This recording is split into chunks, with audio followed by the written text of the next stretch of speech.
पढ़ रहे हैं भक्ति रसामृत सिंधु बिंदु। तो आज के दिन का सब्जेक्ट है चैतन्य भागवत। और सभा को आगे बढ़ाते हुए आप सब भक्तों के चरणों में भी यथायोग्य प्रणाम स्वीकार करें। मनीष प्रभु, बिटा दीदी, बिमला दीदी, शिवानी दीदी, नीतू दीदी, दंडवत प्रणाम प्रभु जी। दंडवत प्रतिभा दीदी, कन्हैया लाल प्रभु जी, विनोद प्रभु जी, चंद्रमोहन दंडवत प्रभु, प्रणाम प्रभु जी। हरे कृष्ण। श्याम सुंदर प्रभु, मुकेश प्रभु एंड समर्थ प्रभु। दंडवत प्रणाम प्रभु जी। हरे कृष्ण। दंडवत प्रणाम। तो हम लोग पढ़ रहे हैं चैतन्य भागवत। आप सबको याद होगा पीछे शनिवार हमने फिर से चैतन्य भागवत का संक्षेप में रिवीजन किया था, जिसमें हमने यही चैतन्य भागवत वृंदावन दास ठाकुर द्वारा रचित है। ये चैतन्य भागवत जो है यह श्रीमद् भागवतम का ही एक प्रकाश है और वृंदावन दास ठाकुर और कोई नहीं अपितु कौन है? वृंदावन दास ठाकुर कौन है? वेद व्यास मुनि। चैतन्य भागवत व्यास वृंदावन दास। तो चूंकि हम भागवत पढ़ रहे हैं इससे भागवतम का मंगलाचरण भी पढ़ेंगे। आप सब लोग भी बोलने का प्रयास करें। ओम नमो भगवते वासुदेवाय। ओम नमो भगवते ओम नमो भगवते वासुदेवाय। ओम नमो भगवते वासुदेवाय। ओम नमो भगवते वासुदेवाय। ओम नमो भगवते वासुदेवाय। नारायणं नमस्कृत्यं नारायणं नमस्कृत्यं नरं चैव नरोत्तमं नरं चैव नरोत्तमं देवीं सरस्वतीं व्यासं देवी सरस्वती व्यासं ततो जयमुदीरयेत्। ततो जयमुद्धरे। नष्टप्रायेषु भद्रेषु नष्टप्रायेषु भद्रेषु नित्यं भागवत सेवया नित्यं नित्यं भागवत सेवाय भगवते उत्तमश्लोके भागवतम् उत्तम श्लोके भक्तिर्भवति निष्ठति। भक्ति भवते नष्टकी। तो श्रीमद् भागवतम के इन उत्तम श्लोकों को सुनकर हमारी भक्ति निष्ठा में परिवर्तित हो जाएगी और हम भक्ति महाराज में शीघ्र ही आगे बढ़ेंगे। तो ये चैतन्य भागवत वृंदावन दास ठाकुर द्वारा रचित इस ग्रंथ में हम आदि खंड में हैं। आदि खंड मतलब फर्स्ट पार्ट। आदि खंड के चतुर्थ अध्याय में, आदि खंड में 17 अध्याय है और हम लोग चौथा अध्याय का जो इंट्रोडक्शन समरी है पिछली बार पढ़े थे। अब हम उनके श्लोकों को आज पढ़ना प्रारंभ करेंगे।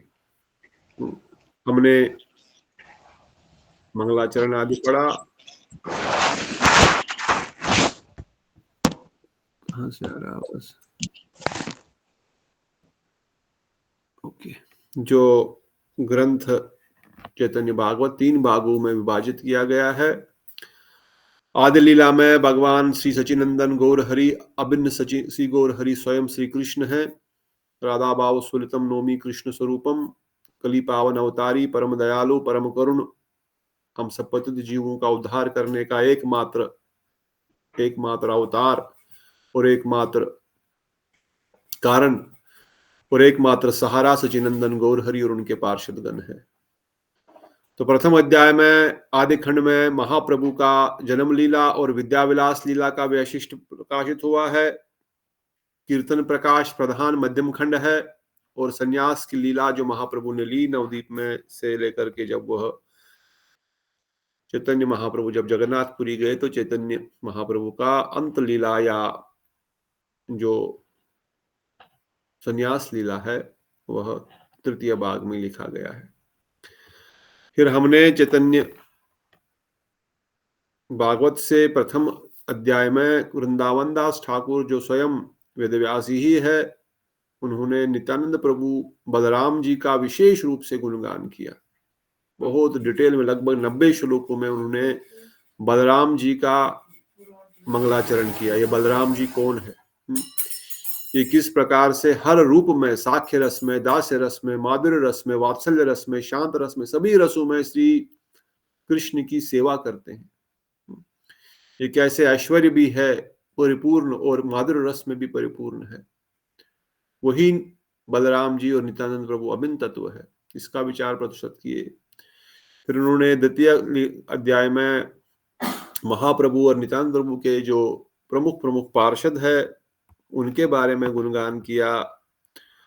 और फिर उन्होंने महाप्रभु का जो आने का जो कारण को टच करते हुए उन्होंने महाप्रभु का जीवन चरित्र और उनका आगमन के समय पर जो अवस्था उस समय भारतवर्ष में विशेषकर से गौड़ मंडल की थी उसका विवरण किया।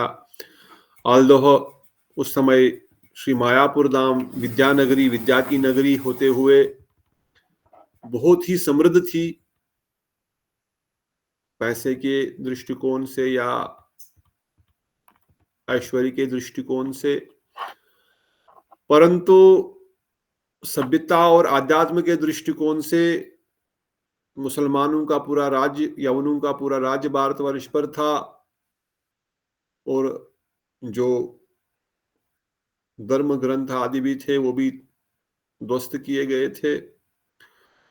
और जो बचे हुए लोग धर्म गुरुओं के रूप में थे वो सब भोगी व्यक्ति थे, वो सब पाखंडी थे। वो गीता भागवत को भी भोग की वस्तु समझ करके खाओ पियो ऐश करो, इसी फिलॉसफी का प्रचार प्रसार कर रहे थे।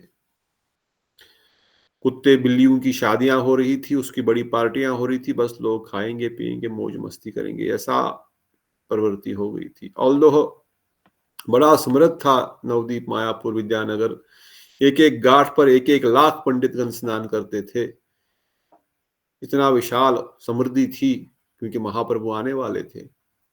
परंतु समाज की हालत ऐसी हो गई थी कि धर्म से कोई भी किसी का लेना देना नहीं। तब अद्वैत आचार्य जो स्वयं महाविष्णु है और स्वयं शंकर भगवान है, सदाशिव है, अद्वैत आचार्य सदाशिव इस जगत में आकर के इस कीर्तन को कर रहे हैं। श्रीवास पंडित के साथ गदाधर पंडित, विशेषकर हरिदास ठाकुर के साथ कर रहे हैं। श्रीवास पंडित, गदाधर पंडित, श्रीवास पंडित भी आए हुए हैं, गदाधर पंडित थोड़े से लेट आए, उसके बाद आए। पर अद्वैत आचार्य बड़े हैं महाप्रभु से, बहुत बड़े, लगभग 30-40 साल। इन श्रीवास पंडित भी बड़े हैं, परंतु छुप छुप के कीर्तन कर रहे हैं। खुल के भी करते हैं, छुप छुप के भी करते हैं, परंतु लोगों में कोई रुचि नहीं। लोगों को केवल संसार की वस्तुएं कैसे प्राप्त होंगी, हमारा घर संसार कैसे चलेगा, हमारा पुत्र परिवार कैसे समृद्धि होगी, यही उनका जीवन का एकमात्र लक्ष्य है। और इसी के लिए वह दिन रात लगे हुए हैं और केवल आहार, निद्रा, भय और मैथुन में ही उनका दिनचर्या जा रही है।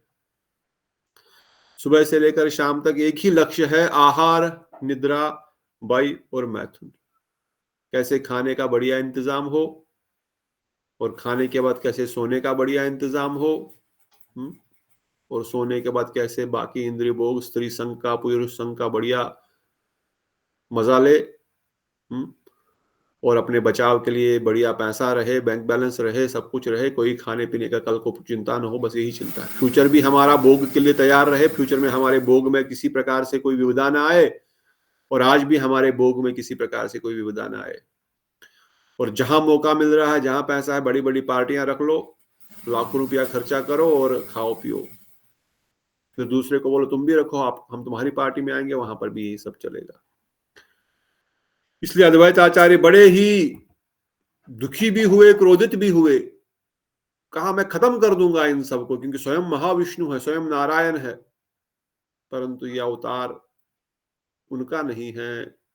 कलयुग में महाप्रभु आने के लिए, जीवों का कल्याण करने के लिए, उनका कृपा करने के लिए। क्योंकि जब नित्यानंद प्रभु को जगाई मदाई ने शराब का मटका मारा और उनका खून आने लग गया था सर से, महाप्रभु आकर के सुदर्शन चक्र का आवाहन किए, बोले इन जगाई मदाई की गर्दन काट दो। पर नित्यानंद प्रभु महाप्रभु के चरण पकड़ के बोल रहे नहीं, ऐसा मत कीजिए। बोले श्रीपाद आपको इन्होंने मटका मारा, इनका जीवन किसी काम का नहीं। बोले नहीं महाप्रभु।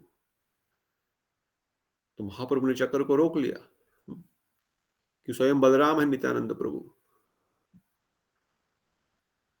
बोल रहे हैं भाई अगर आप इनको वध करेंगे, क्योंकि ये शराब पी रहे हैं इसलिए इनका वध करेंगे, ये मांसाहार कर रहे हैं इसलिए इनका वध करेंगे, या वैध स्त्री संग कर रहे हैं इसलिए इनका वध करेंगे, खाली खाने पीने सोने में लगे हुए इसलिए इनका वध करेंगे, तो कलयुग में किसको छोड़ेंगे फिर? कलयुग के अधिकांश जीव तो केवल यही कार्य कर रहे हैं और आगे यही कार्य करेंगे। फिर तो कलयुग पूरा साफ हो जाएगा, फिर तो कोई बचेगा ही नहीं। इसलिए आपका ये अवतार प्रेम अवतार है। आप जगत में प्रेम प्रदान करने के लिए आए हैं। आप महावदन्नाय है, वदनाय नहीं, दयालु नहीं, आप दया के सागर ही नहीं, परम करुण है, परम महावदन्नाय है। इसलिए इनको आप मारिए मत, इनको कृष्ण प्रेम दीजिए। अरे जिस व्यक्ति को जिंदा रहने का अधिकार नहीं, उस व्यक्ति को तुम बोल रहे हो कि गोलोक वृंदावन धाम की सर्वोत्तम वस्तु दी जाए। जो इतने पापी दुराचारी है, तुम बोल रहे हो कि उनको स्वर्ग से भी ऊपर, महरलोक, जनलोक, तपलोक, ब्रह्मलोक से भी ऊपर, शिवलोक से भी ऊपर, वैकुंठ जगत में भी, वैकुंठ को भी छोड़ करके, अयोध्या द्वारिका छोड़ करके सीधा गोलोक वृंदावन धाम की प्राप्ति करा जाए, कृष्ण प्रेम दिया जाए।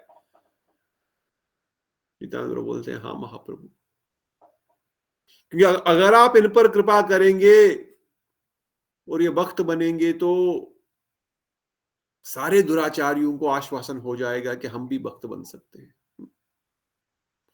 और आज मुझ जैसे पापी भी इसी आशा में भजन साधन करने का प्रयास कर रहे हैं, क्योंकि नित्याई परम करुण नित्यानंद प्रभु महाप्रभु ने जगाई मधाई पे भी कृपा करी। महाप्रभु ने जब ये सुना तो महाप्रभु ने ठीक है, ये जो जगाई का बाई है मधाई, मधाई ने क्या किया था? मटका किसने मारा था? जगाई की मधाई ने? जगाई ने मटका मारा था कि मधाई ने? मधाई ने। मदाई। अच्छा, कोई बोल रहे जगाई, कोई बोल रहे मदाई। I don't remember. तो जगाई ने अगर मटका मारा तो मदाई बोल रहा है मत मारो। मदाई ने बोला था मत मारो, मत मारो, क्योंकि बाई ने बोला मत मारो, महाप्रभु ने इस पे कृपा करूंगा। इसने रोका था ना इसको कृष्ण प्रेम दिया जाएगा। चलो, इतनी ही इसकी सुकृति है, इतना ही इसका शुभ कर्म है कि इसने बोला था मत मारो। मारना क्यों है? हमारे कल्याण के लिए तो आ रही है। कोई हमको बोल रहे कृष्ण नाम लेने के लिए बोल रहे हैं, हमारे कल्याण के लिए बोल रहे हैं हमको। आपने नहीं करना है तो मत करो, पियो, अपना पियो बैठ करके, क्यों मारना है इनको?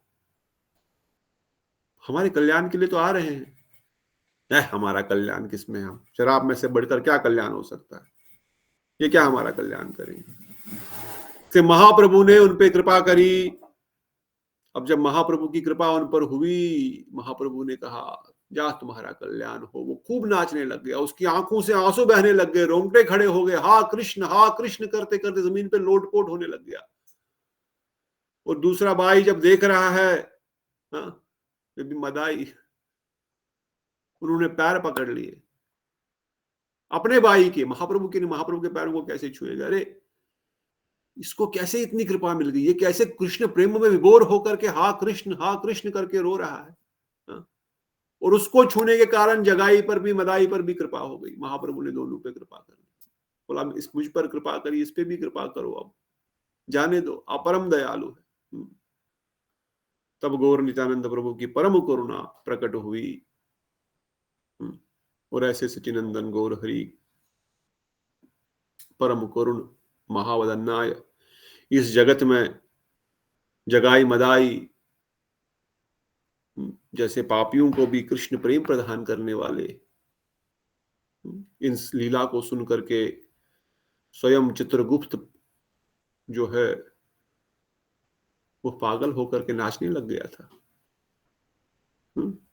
जब गौरंग महाप्रभु चैतन्य भागवत में आगे सुनेंगे, जब महाप्रभु की गौर आरती हो रही है, जय जय गौरा चंद्र आरती के शोभा, तो सब लोग नृत्य कर रहे हैं और देखे आज अचानक इस आरती में जगाई मदाई भी आकर के नाच रहे हैं। तो शंकर भगवान, ब्रह्मा जी, चित्रगुप्त जो कि यमराज, धर्मराज, सब लोग आकर के महाप्रभु की आरती में रोज आते हैं गौड़ मंडल में, मायापुर धाम में, और उनकी आरती दर्शन करके वापस जाते हैं अपने अपने कार्य के लिए। पर आज देख रहे हैं आरती में जगाई मदाई भी नाच रहा है। ये पापी यहां पर क्या कर रहा है? आरती खत्म होकर चित्रगुप्त अपने रास्ते से वापस जा रहे हैं, तो शंकर भगवान अपने नंदी को बोले तेज चलो तेज चलो। अरे कहां? अरे चित्रगुप्त से बात करनी है। नंदी दौड़ दौड़ के चित्रगुप्त को, रुको रुको रुको। बोले क्या हुआ बात? बोले ये पापी लोगों का यहां क्या काम था? इनका तो खाता। बोले इनका खाता ही नहीं है अब। बोले इनका खाता लिखना मैंने बंद कर दिया था, इतने पाप किए थे कि खाता इतना भर गया था, हार्ड डिस्क कितनी भर गई थी कि अब उसमें जगह ही नहीं बची थी। जितनी भी हार्ड सब भर गई थी, अब तो कुछ जगह ही नहीं बची थी, मैंने इसलिए लिखना ही बंद कर दिया। पर बोले पर अब इनका खाता ही नहीं है। बोले क्या हो गया? बोले सब जल करके राख हो गया।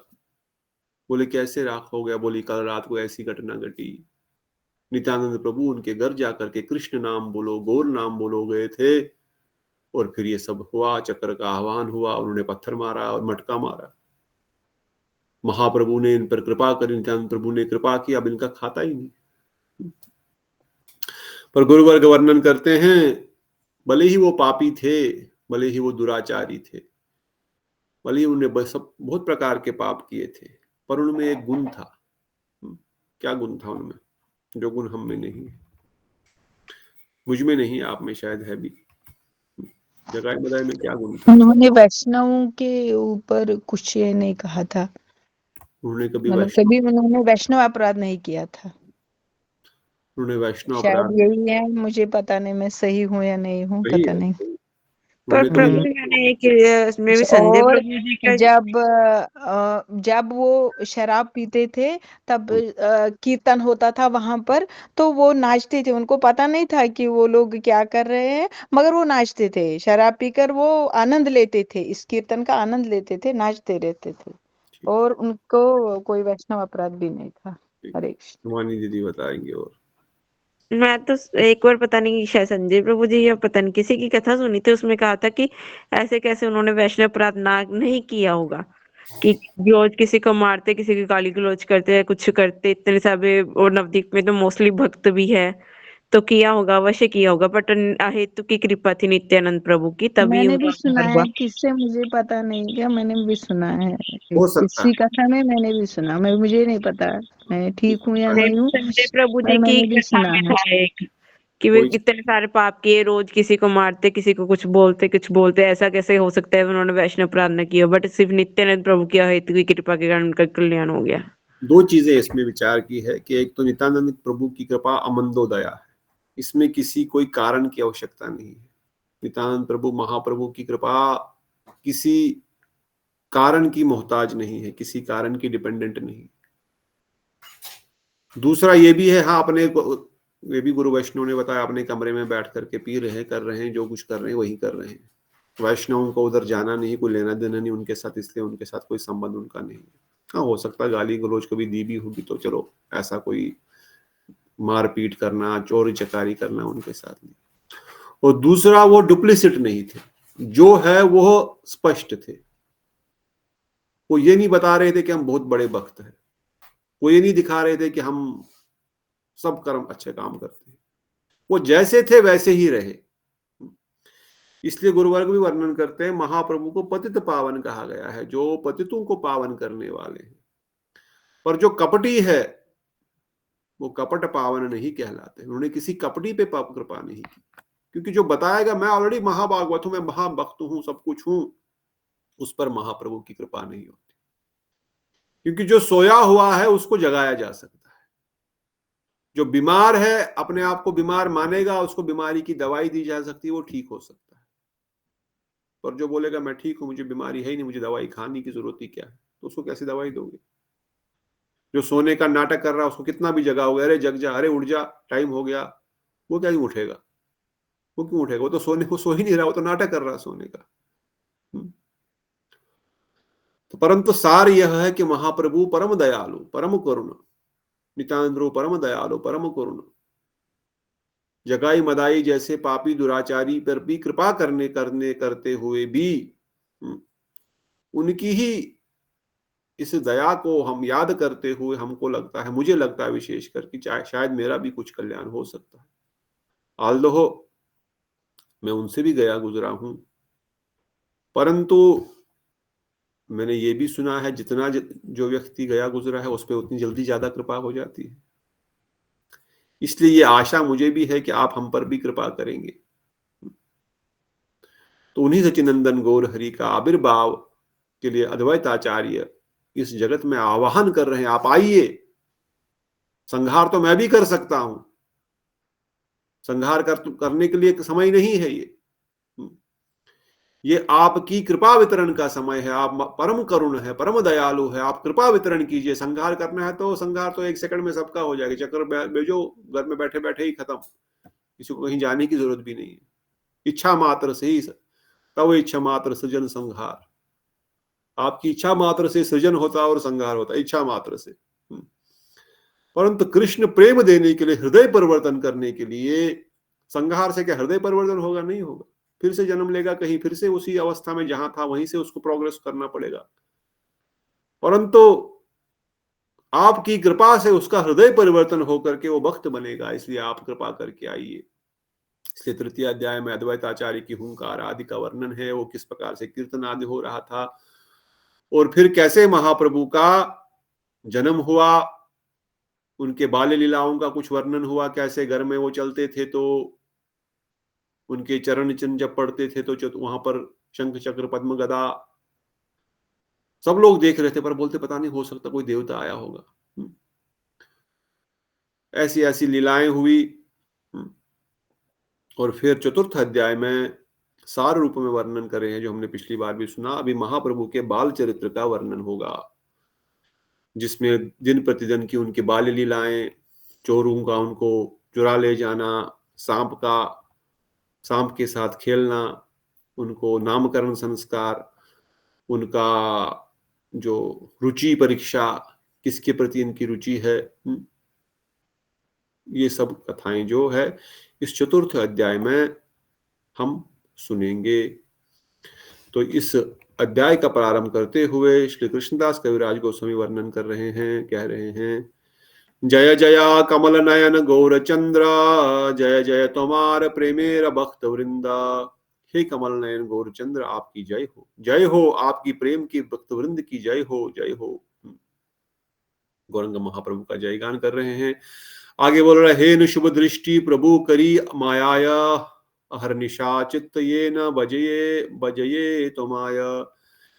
हे प्रभु मेरे प्रति ऐसी निष्कपट शुभ दृष्टि कीजिए जिससे मेरा चित्त दिन रात आपको ही बजता रहे। वृंदावन दास वर्णन करते हैं, ऐसी कृपा मुझ पर कीजिए, ऐसी शुभ दृष्टि मुझ पर कीजिए कि मेरा चित्त निरंतर आप में ही लगा रहे। जगत गुरु भक्तिसिद्धांत प्रभुपाद जी तात्पर्य में लिख रहे हैं, क्या बता रहे हैं? कह रहे हैं कि अमाय पद की व्याख्या में श्रीधर गोस्वामी पाद ने अकुटिल बोआवेन लिखा है, माया प्रतिरति आवृत्ति और विपक्षित अक्ष दर्शन से जीव का भोग, किंतु भक्त भगवत शरणागति से अनावृति अविकसित शुद्ध वैकुंठ दर्शन से भोग रहित सूचित होता है। वही कृष्ण की अमाया शुभ दृष्टि क्या कृपा प्रसाद है, उसके फल से जीव हमेशा निर्मल शुद्ध सत्व चित्त से भगवान के निर्मल सेवा करने में समर्थ होता है। इस पद से ग्रंथकार का आशीर्वाद प्रार्थना सूचित हो रहा है। कल भी हमने सुना, अगर कोई व्यक्ति जैसा संग करेगा उसी प्रकार से उसका हृदय परिवर्तन होगा। तपस्वियों का, योगियों का, ज्ञानियों का आप संग करेंगे तो वैसे ही प्रवृत्ति आएगी, हम भी वही करेंगे। और भक्तों का संग करेंगे तो भक्ति की ही प्रवृत्ति आएगी, जैसा करे संग वैसा चढ़े रंग। पर न तो ज्ञान, न तो तप, न तो ध्यान, न तो पूजा, न जो कुछ, ये सब में भगवत प्रेम जाने की कोई शक्ति नहीं है। ये केवल संसार की वस्तु प्रदान कर सकते हैं, स्वर्ग आदि मोक्ष प्रदान कर सकते हैं अपितु, परंतु एक भक्ति प्रदान नहीं कर सकते। इसलिए भक्ति भगवत भक्त संगस्तु अभिजायते, ये भक्ति भक्तों के संग से मिलती है। और जिस प्रकार का संग करेंगे, मूर्छित कषाय करेंगे, निर्दूत कषाय संग करेंगे, या भगवत देह पार्षद का संग करेंगे, किसका संग हमको प्राप्त होता, हमारे अधिकार के अनुसार क्रमशः स्टेप बाय स्टेप हमारा कल्याण होगा। इसी चीज को यहाँ पर वर्णन कर रहे हैं प्रभुपाद जी भी लिख रहे हैं तात्पर्य में कि जैसे भगवान का कृपा क्या है, वैष्णवों का कृपा क्या है, जिन पर उनकी शुभ दृष्टि हुई तो क्या होगा, बहुत करोड़पति हो जाएंगे, अरबपति हो जाएंगे? नहीं, उनकी कृपा का प्रसाद है। करोड़पति अरबपति अगर होंगे भी तो कोई फर्क नहीं पड़ता, नहीं भी होंगे तो कोई फर्क नहीं पड़ता। उनकी कृपा का प्रसाद रहेगा कि उनको भगवान के चरणों में अविरल भक्ति जागृत हो जाएगी, शुद्ध भक्ति जागृत हो जाएगी, उनका चित्त शुद्ध सत्व विशेष शुद्ध सत्व में प्रवेश कर जाएगा। वह संसार के भोगों के पीछे नहीं भागेंगे, अभी तो अधिक नाम के पीछे भागेंगे, कथा के पीछे भागेंगे। और कथा कब सुनने को मिलेगी? आज तो इतनी ही कथा सुनी मैंने, अरे 10 घंटा हो गया, कथा ही नहीं सुनी मैंने। आज तो नाम ही ठीक से पूरा नहीं हुआ, और नाम करना है, और नाम करना है, और कथा सुननी है, और सिमरन हो जाए हृदय में ठाकुर जी का, कुछ लीला का, कुछ सेवा और मिल जाए। हम तो सेवा से दूर दूर भागते हैं। सेवा कम होगी तो मैं आराम करूं, सो जाऊं, शरीर को आराम मिल जाए, सेवा कौन करेगा? जैसे तैसे मौका मिल जाए सेवा करने का, छुटकारा मिल जाए कब। परंतु जो भक्ति में आगे बढ़ रहे हैं, जिनको भक्ति में आगे बढ़ना है, उनकी रुचि नेचुरली नाम करने के प्रति बढ़ेगी, कथा के प्रति बढ़ेगी, सेवा के प्रति बढ़ेगी, कम नहीं होगी। यही कृपा है। अगर कृपा आपको चेक करनी है, भगवत कृपा, वैष्णव कृपा, गुरु कृपा हो रही कि नहीं हो रही है, तो अपने अंदर चेक करो कि कथा के अंदर रुचि आ रही है सुनने की, कीर्तन में करने की कुछ रुचि आ रही है, कुछ सेवा करने की वृत्ति आ रही है, बैठ करके थोड़ा ध्यान करूं, आत्मनिवेदन करूं, श्याम सुंदर, गोविंद, राधा कुंड, गिरिराज, गोवर्धन, महाप्रभु, गौर नित्यानंद, श्रीवास आंगन में इस टाइम कीर्तन प्रारंभ हो गया, ऑलरेडी हो गया संध्या समय से। अब पूरी रात कीर्तन चलेगा। श्रीवास पंडित, नित्यानंद प्रभु, महाप्रभु, गदाधर पंडित, विक्रेश्वर पंडित,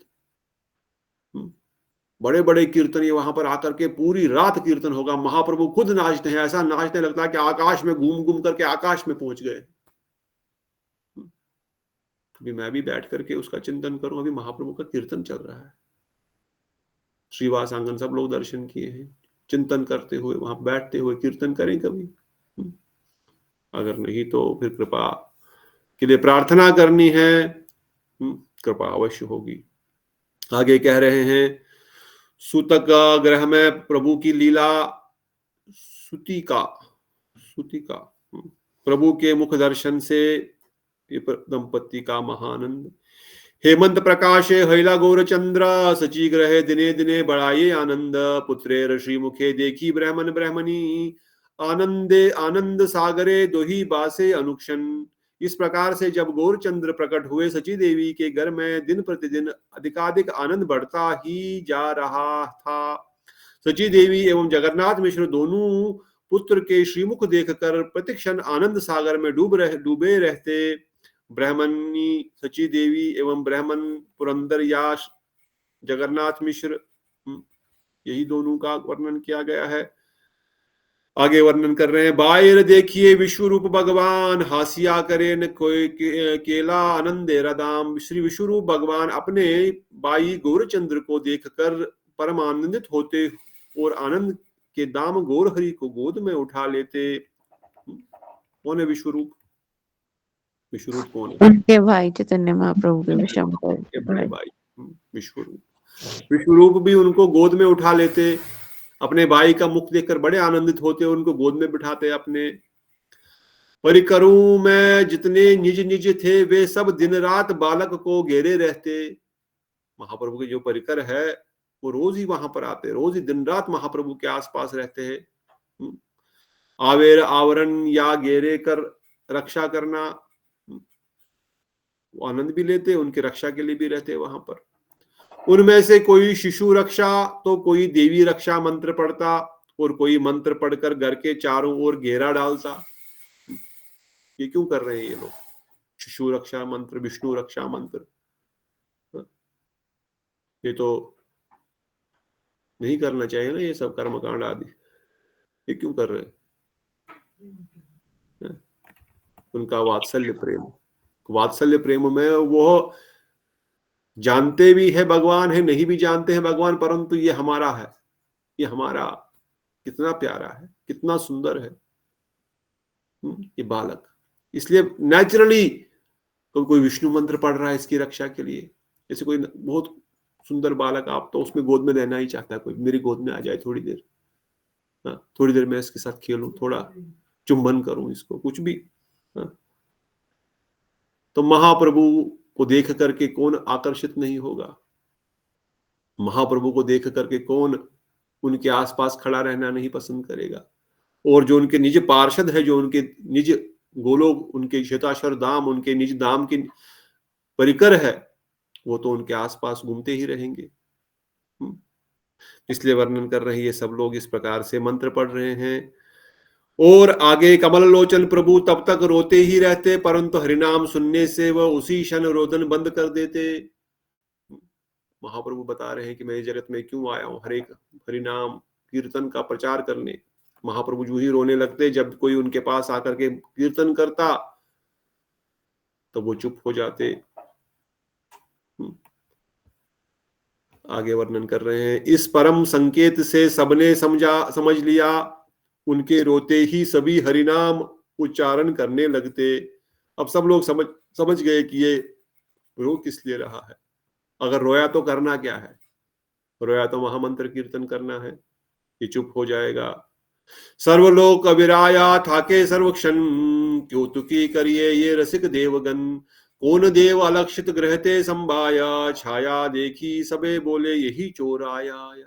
सभी लोग प्रभु को हर समय घेरे रहते, किंतु कौतुक रस के रसिक देवता उनकी उनसे कौतुक करते। क्या सब लोग उनको घेरे रहते, मगर देवतागण कभी कभार उनके साथ मजाक करते। क्या करते? कोई देवता अज्ञात रूप से घर में प्रवेश करता तो कोई छाया को देखकर सब लोग कहते, अरे देखो ये चोर जा रहा है। कोई देवता जो है अज्ञात, बिना दिखे ही आता दर्शन करने के लिए। कोई अपनी केवल छाया दिखाता था और बोलते, अरे देखो देखो चोर है, देखो देखो वहां से चोर जा रहा है। भगवान श्री गौर हरि ने सर्वदा बहुत लोगों से गिरे रहने की इच्छा की थी। वे शिशुकाल से ही बहुत लोगों के साथ मिलित होकर श्री कृष्ण नाम यज्ञ अनुष्ठान परिवर्तित करते थे। अशोक अभय अमृतदार सर्व विघ्न विनाश साक्षात भगवान के अति निकट अवस्थान करते हुए भी प्रभु के बंधु बांधव को विघ्न से भयभीत देखकर कौतुक रसिक देवता कुछ कौतुक करने के उद्देश्य से उनके ओर भी भय दिखाने लगे। कौतुक मजाक के लिए देवतागण ऐसा करते थे। आगे वर्णन कर रहे हैं, नरसिंह नरसिंह कहे करे ध्वनि, अपराजितेर सोत्र कारेर मुखे सुनी। तब कोई नरसिंह नरसिंह पुकारता और किसी के मुख से अपराजिता देवी का सोत्र सुना जाता।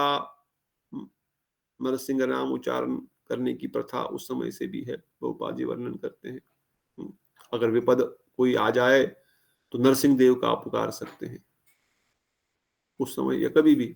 नरसिंह देव विशेष अवतार है भक्तों की कृपा करने के लिए, रक्षा करने के लिए।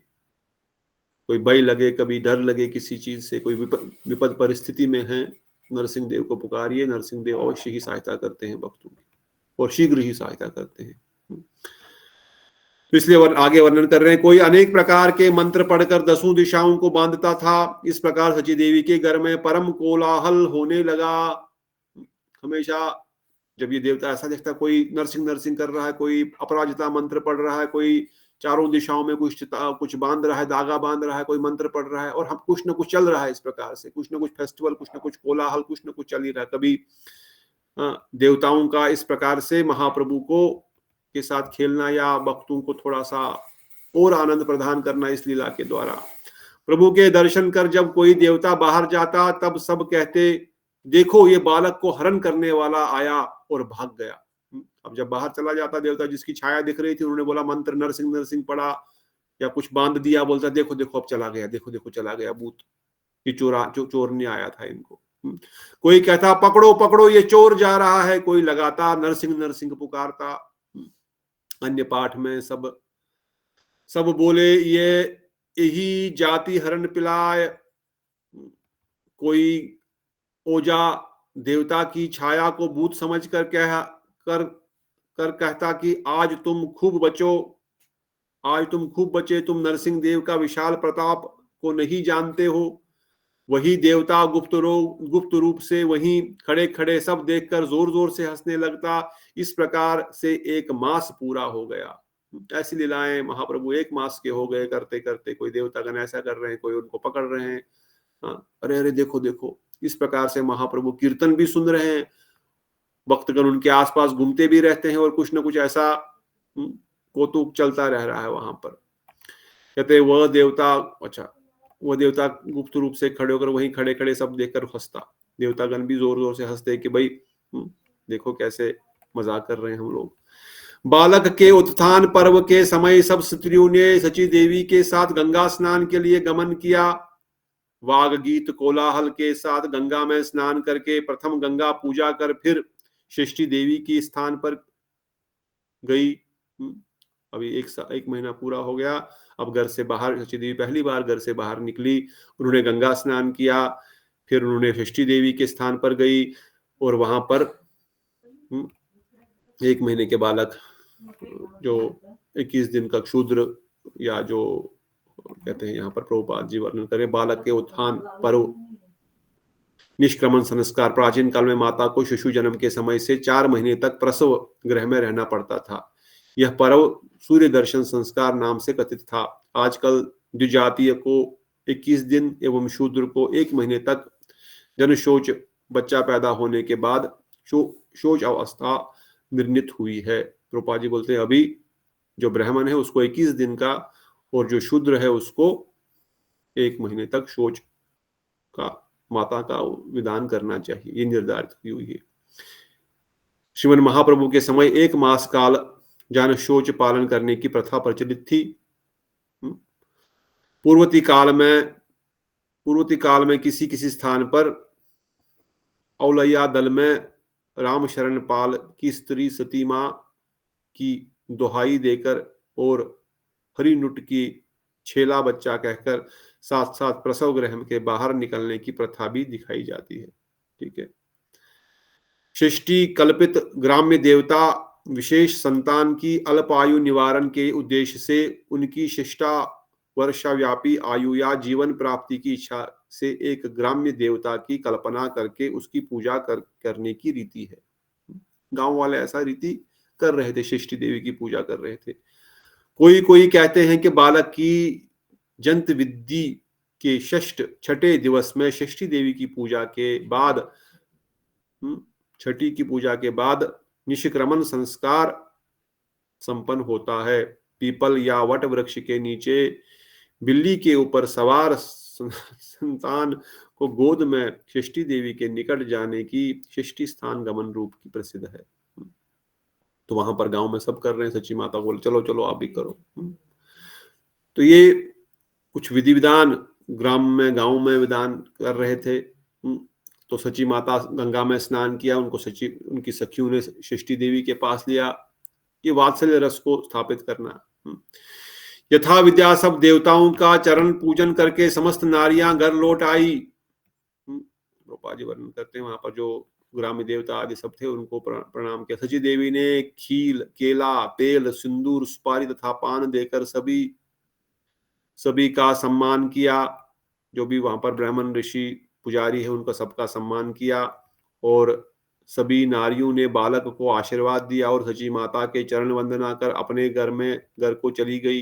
कब सब लोग वापस आए, सची माता को आशीर्वाद दिया, बालक को आशीर्वाद दिया।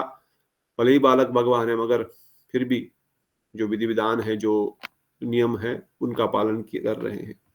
इस प्रकार लीलामयी प्रभु अपनी लीला का विस्तार करते हुए विराजमान है। ये यदि कृपा करके अपने को न जनवाए तो कौन उन्हें जान सकता है। इस प्रकार भगवान विराजमान है। अगर कोई उनको नहीं अगर वो अपने दर्शन किसी को नहीं कराएंगे तो कौन उनको दर्शन कर सकता है। वो एक साधारण छोटे बालक के रूप में प्रतीत हो रहे हैं। सबको लग रहा हमारा बालक है। प्रभु अपना नाम कीर्तन करवाना चाहते थे, इसलिए वो बड़ी जोर जोर से रोने लगे। नारियां जितनी अधिक सांत्वना देती, प्रभु उतना ही अधिक बारंबार क्रंदन करते। यदि लोग हरि हरि बोलते तो प्रभु अपने श्री मुखचंद्र से हंसते हुए उनकी ओर निहारते।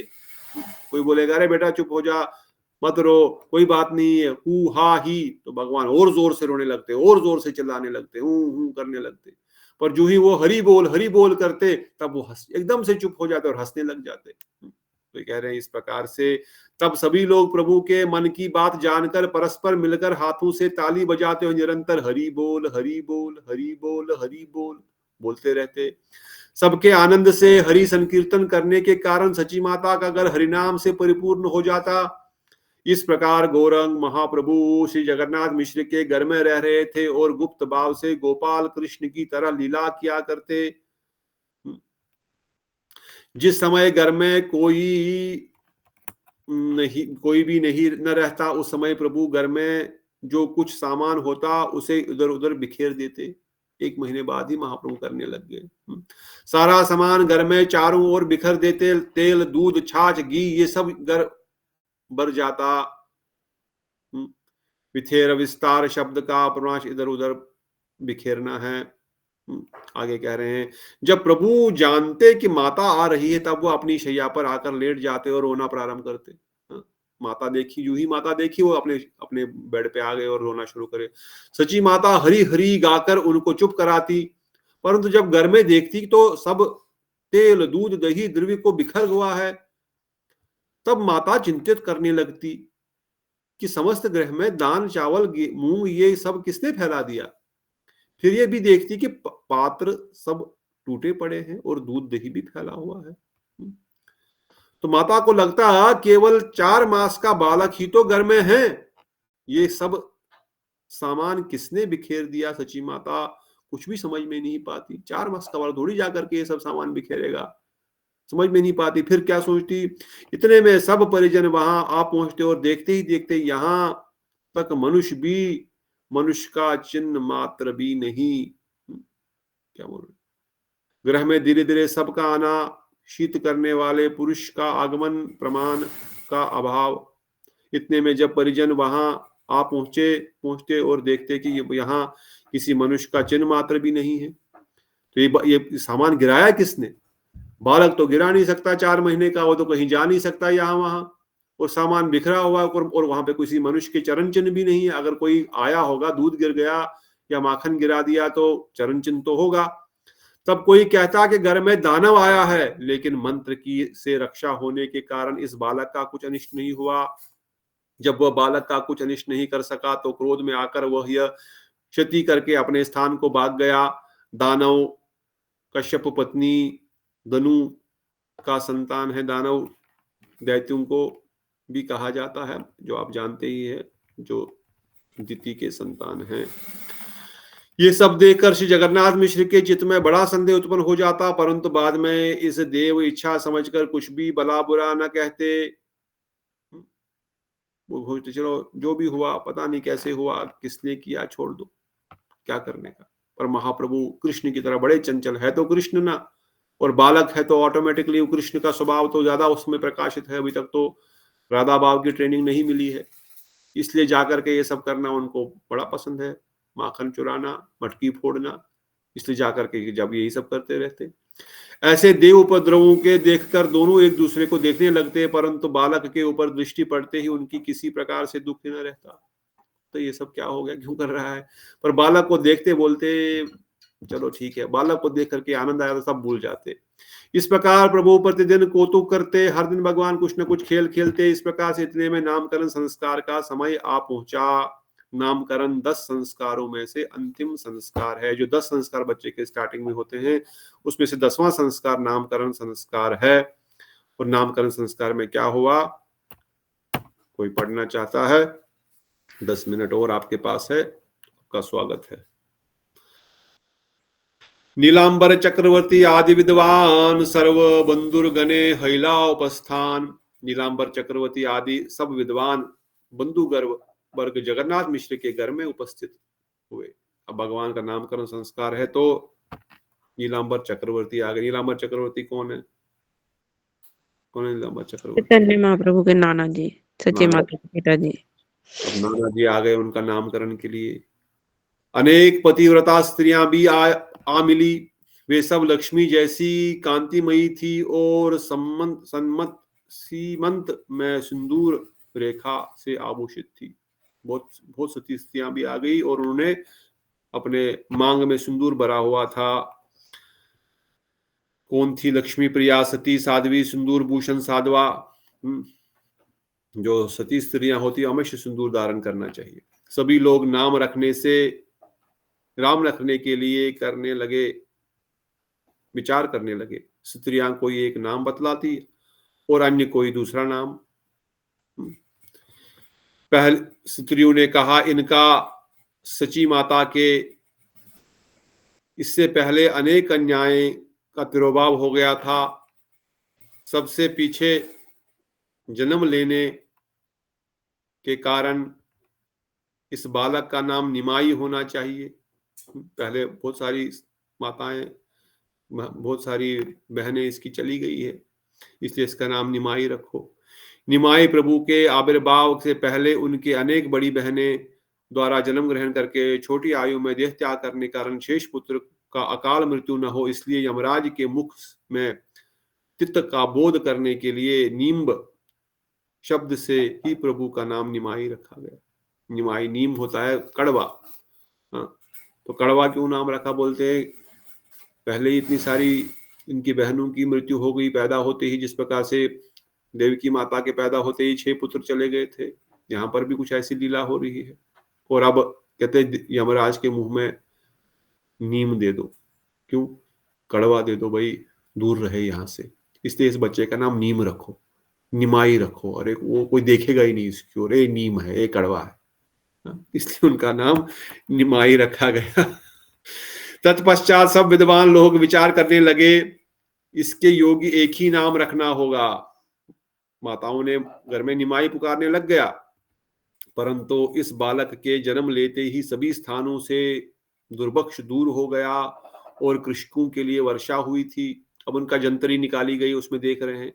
इस बालक के जन्म के साथ ही सारा जगत स्वस्थ और आनंदित हो गया, जिससे पूर्व काल में पृथ्वी श्री नारायण के वराह अवतार के द्वारा धारण किए जाने से हुई थी। तो जब ये पैदा हुए तो सब जगह आनंद हुआ, वर्षा होने लगी। जो खेती कर रहे हैं उनकी खेती में बहुत खेती बढ़ रही है। और पहले भी जब बलि महाराज से दान लेने के लिए वामन देव प्रकट हुए थे, तब भी धरती बड़ी प्रसन्न हुई थी। अतएव इनका नाम होगा विश्वंभर। इससे महाप्रभु का असली नाम, पहला नाम हुआ विश्वंभर। कुलदीप कोष्ठ में भी यही नाम लिखा है, उनके कुलदीप कोष्ठ में भी यही नाम है। विलक्षण बुद्धिमान व्यक्तियों ने समस्त बातों का विचार करके बालक का नाम विश्वंभर नाम रखा। प्रभुपाद जी वर्णन करते हैं सारे विद्वान, और उस समय कोई विद्वान ऐसे वैसे पंडित नहीं थे आजकल के जैसे पंडित। 500 साल पूर्व की कथा है, जब विद्यानगर पूरे धरती का विद्या का राजा था, सेंटरहुड ऑफ स्टडीज। और वहां के ब्राह्मण वाराणसी, काशी सबको परास्त करके वहां पर विद्यमान बैठे थे। और ये सब मिल करके विचार कर रहे हैं कि इसका नाम क्या रखा जाए, इसके कुंडली के अनुसार, इसके जन्म के ग्रहों के अनुसार। और तब ने बालक ने ये विचार किया, इस बालक के जन्म ग्रहण के बाद ही इसकी कृपा दृष्टि के फल से प्रचंड त्रिताप सूर्य को दिग्ध जल स्वरूप कृषि कुल में हृदय क्षेत्र में निर्मल भक्ति रूपी बल बादल की वर्षा से कृष्ण सेवा प्रवृत्ति बीज अंकुरित होकर प्रदित होने के इस कृष्ण कथा कीर्तन और दुर्भक्ष समस्त देशों को से उर्भूत हो गया है। इसलिए इसका नाम क्या रखो, इसका नाम रखो विश्वंबर। अब इनका नाम विश्वंबर रखा गया। आगे वर्णन कर रहे हैं, इन विश्वंबर की कोष्ठी गणना विचार से भी मालूम होता है कि यह अपने कुल कोटि विष्णु के समग्र अवतारों का मूल दीप स्वरूप समस्त विष्णु तत्व का मूल आकार स्वयं रूप विग्रह है। अब इनका जब देखा जा रहा है, ग्रहों की स्थिति, सब चीजें, लग नहीं रहा, ऐसा स्पष्ट प्रतीत होता है कि ऐसा कुंडली और ऐसा जो ग्रह समावेश है केवल नारायण के जन्म के समय होता है। जब स्वयं भगवान जन्म लेते हैं तभी ऐसा ग्रहों का कुंडली समावेश होता है। तो अवश्य ही ये नारायण है, अवश्य ये विश्व को धारण करने वाले विश्वंबर है। इन पतिव्रता स्त्रियों ने जो निमाई नाम रखा है वह भी दूसरा नाम होगा। इस नाम से तो सब लोग इनको बुलाएंगे, इसको ज्यादातर निमाई ही बुलाएंगे, विश्वंबर कम ही बुलाएंगे। विश्वंबर आया, गौर आया, ऐसा मंत्र में बुलाएंगे, पर ज्यादातर लोग निमाई करके इनको पुकारेंगे, क्योंकि इसमें इनकी प्रीति है, इसलिए निमाई नाम दूसरा नाम होगा या यही नाम इनका प्रचलन होगा। संपूर्ण शुभ क्षणों के पूर्ण नामकरण के साथ ब्राह्मण लोग गीता, भागवत एवं वेद पाठ कर रहे थे। देवता और मनुष्य एक साथ मंगलमान कर रहे थे, हरिध्वनि हो रही थी, शंख घंट आदि समस्त वाद बजाए जा रहे थे। उस समय प्रभु ने कोई एक वस्तु उठाने के लिए जगन्नाथ मिश्र के ने दान ग्रंथ थैली, अच्छा अब ये नामकरण संस्कार हुआ, ये पूर्ण हुआ। अब अन्नप्राशन संस्कार होगा। अब अन्नप्राशन संस्कार की कथा यहाँ से प्रारंभ होती है। 4 मिनट हो रहे, कोई पढ़ना चाहते हैं? One more chance for today, anyone?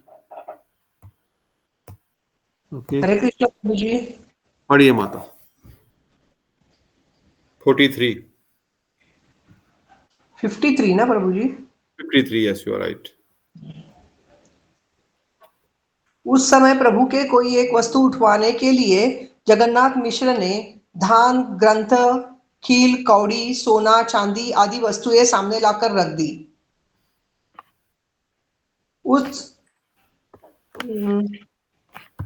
थोड़ा स्क्रॉल नीचे करिए प्रभु जी, दिख नहीं रहा मुझे। करूं और ये है, बीच का छूट गया कुछ तो। नहीं वो तो छोड़ दो, ये पढ़ो जो मैं हाईलाइट किया हूँ, वो श्लोक छोड़ दीजिए। जगन्नाथ मिश्र ने कहा, वत्स विश्वंभर सुनो, इन वस्तुओं में से जो तुमको अच्छी लगे वह जल्दी से उठा लो। पढ़ लीजिए। भागवत आलिंगन द्वारा जीवों को भागवत सेवा रूप ब्राह्मण आचरण और भविष्य काल में भागवत धर्म कृष्ण संकीर्तन के प्रवर्तक रूप से कृष्ण कीर्तन रूप वैष्णवाचार शिक्षादान। प्रभु सच्चिदानंद ने सब वस्तुओं को छोड़कर श्री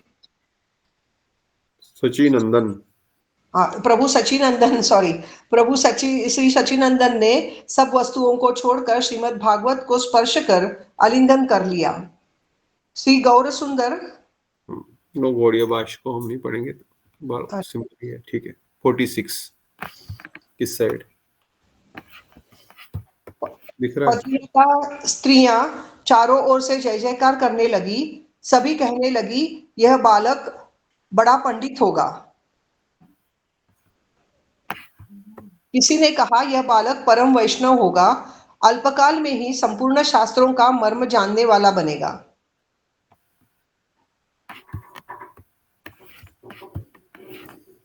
प्रभु विश्वंभर हंसते हुए जिसकी ओर देखते उसका शरीर आनंद में विभोर हो जाता था।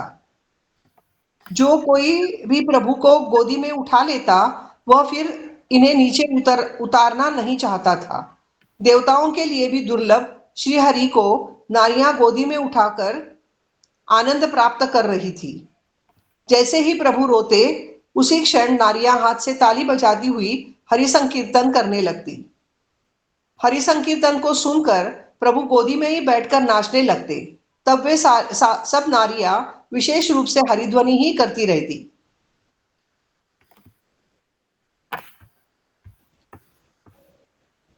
प्रभु क्रंदन के छल से सबके मुख से निरंतर हरिनाम बुलवाते। उनकी ऐसी ही इच्छा थी। उनकी इच्छा के बिना कोई कार्य सिद्ध नहीं होता।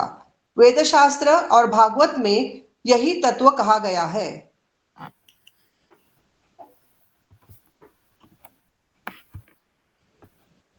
इस प्रकार प्रभु सच्चिदानंद अपना संकीर्तन कराते हुए दिन प्रतिदिन बड़े होने लगे।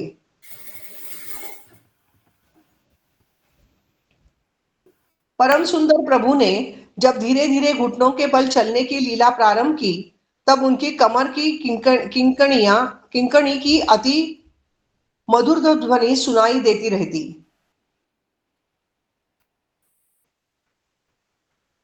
परम निर्भय होकर प्रभु सब आंगन में घूमते रहते। वहां क्या अग्नि क्या सर्प जो कुछ दिखाई दे उसी को पकड़ने लगते। एक दिन एक सर्प घर में घूम रहा था। प्रभु ने उसको बाल क्रीड़ावश पकड़ लिया। पकड़ते ही सर्प ने प्रभु को घेर कर कुंडली मार ली। प्रभु भी सर्प के ऊपर सो गए। सर्प किंतु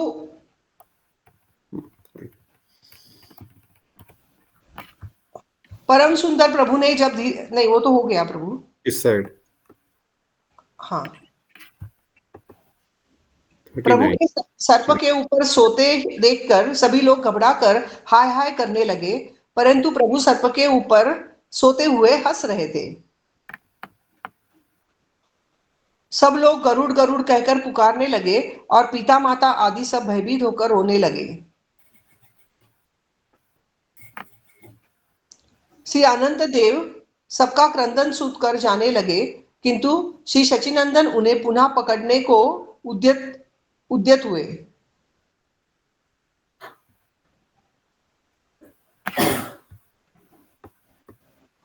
सबने दौड़कर प्रभु को पकड़ लिया और गोदी में उठा लिया। सभी नारियां कहने लगी, वत्स चिरंजीवी हो। कोई प्रभु के हाथ में रक्षाबंधन बांधने लगा और कोई स्वस्ति वाचन करने लगा। किसी ने श्री विष्णु चरणामृत लेकर श्री अंग के ऊपर छिड़क दिया और किसी ने कहा, आज इस बालक का दूसरा जन्म हुआ है, और कहने लगे, यह जाति सर्प था, इसके लिए इसने बालक को काटा नहीं।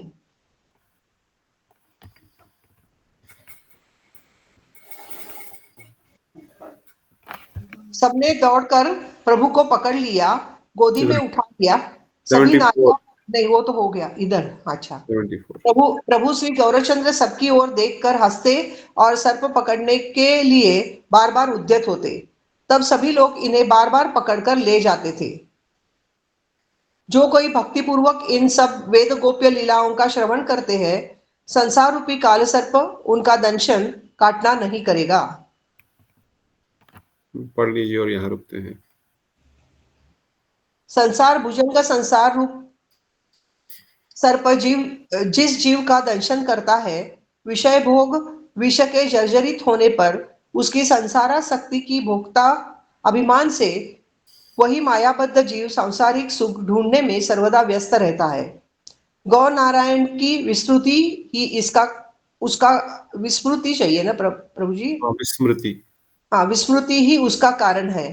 परतत्व श्री गौर नारायण की शेष शैया पर अवस्थान लीला की जो उत्तम रूप से विवेचना करते हैं, षडैश्वर पूर्ण भगवत वस्तु मायाधीन बद्ध जीव रूप में उनको ज्ञात नहीं होती एवं वे अपने को प्रभु का नित्य सेवक समझकर विवर्त बुद्धि से संसार भोग पिपासा में व्याकुल नहीं होते।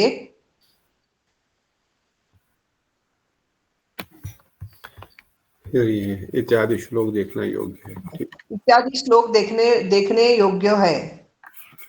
अब निमाई 77 श्लोक से हम कल पढ़ेंगे। अब अपने पांव पे खड़े होकर के चलने लगे हैं, परंतु आज 76 श्लोक तक आज जो हमने भगवान की बाल लीलाओं को सुना, श्री वृंदावन दास ठाकुर हम सबको आशीर्वाद दे रहे हैं, आप सबको आशीर्वाद दे रहे हैं।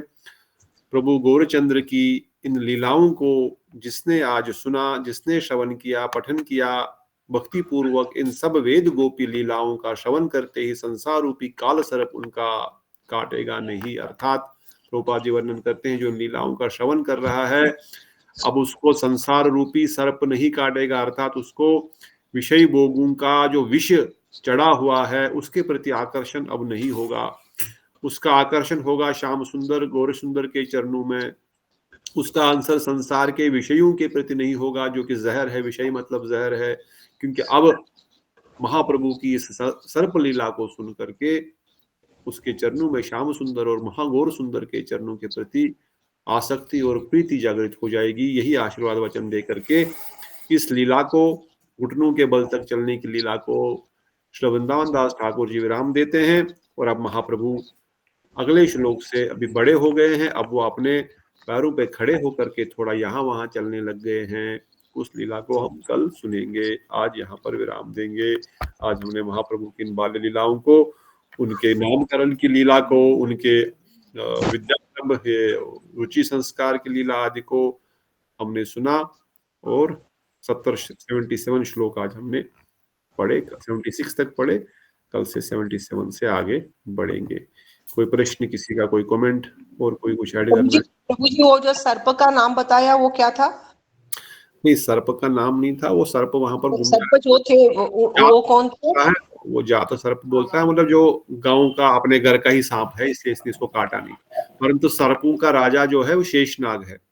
वासुकी, समस्त सर्पों के जो सोर्स है वो वासुकी, और वासुकी की भी सोर्स जो है वो स्वयं शेषनाग है, स्वयं बलराम जी। इसलिए बलराम जी का ही कोई स्वरूप आकर के उनके साथ खेल रहा है, इसलिए बालक कर रहा है, होकर उनसे खेल रहे थे। और सांप भगवान है तो सांप भी क्या करेगा? सांप भी भगवान को दर्शन करके अपना विशेष है, इसलिए उनकी बड़ी सर रखकर बढ़िया नरम मुलायम सिल्की पिलो मिल गया, भगवान उसके ऊपर ही सो गए। जब ये भाग रहा है उनको लग रहा है लोग परेशान हो रहे हैं, मुझे जाना चाहिए, उनको पकड़ने जो में भी कोई सर्प ऐसे भी होते हैं जो कि सही में समझदार होते हैं। हमने एक बार देखा था कि जो जब सांप देखा कि भाई सब लोग ऐसे शोर कर रहे हैं, परेशान हो रहे, डर रहे हैं, तो सांप चुपचाप खुद ही वहां से चला गया। तो ये कोई साधारण नहीं होते हैं, विशेष भगवत कृपा वस्तु वाले ही रहते हैं। और इस प्रकार से इस लीला को महाप्रभु की हमने सुना। और कोई प्रश्न और किसी का कोई कमेंट? तो नहीं रखा गैस पे? नहीं। ठीक, अगर कोई और नहीं है तो यहाँ पर रुकेंगे। बोलो सचिनंदन बाल लीला की जय, बोलो निमाई की जय, नित्याई निमाई गौरचंद्र हरि सोर हरि की जय, अद्वैत ठाकुर की जय, गदाधर पंडित की जय, पंचतत्व ठाकुर की जय, श्री राधा गोपीनाथ मदन मोहन ललिता विशाखा जू की जय, श्री प्रभुपाद गुरु महाराज की जय, श्री वृंदावन धाम की जय, अनंत अनंत कोटि वैष्णव वृंद की जय, श्री प्रभुपाद की जय, रसिकाचार्य युगाचार्य गुरु महाराज की जय, नित्याई गौर प्रेमानंदे।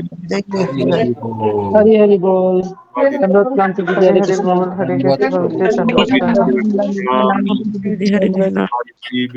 प्रभु जी दंडवत प्रणाम। हरे कृष्णा प्रभु जी दंडवत प्रणाम। हरे कृष्णा प्रभु जी दंडवत प्रणाम। दंडवत प्रणाम प्रभु जी, चंद्रमोहन प्रभु जी, श्री कृष्ण प्रभु, समर्थ प्रभु, शीला दीदी दंडवत प्रणाम, दीक्षा दीदी, प्रिया दीदी दंडवत प्रणाम, दीदी सबको दंडवत प्रणाम, गोविंद प्रणाम। हरे कृष्णा दंडवत प्रणाम, नित्याई गौर प्रेमानंदे, हरि हरि हरि हरि बोल। श्री राधे मिले, श्री वृंदावन वृंदावन जय।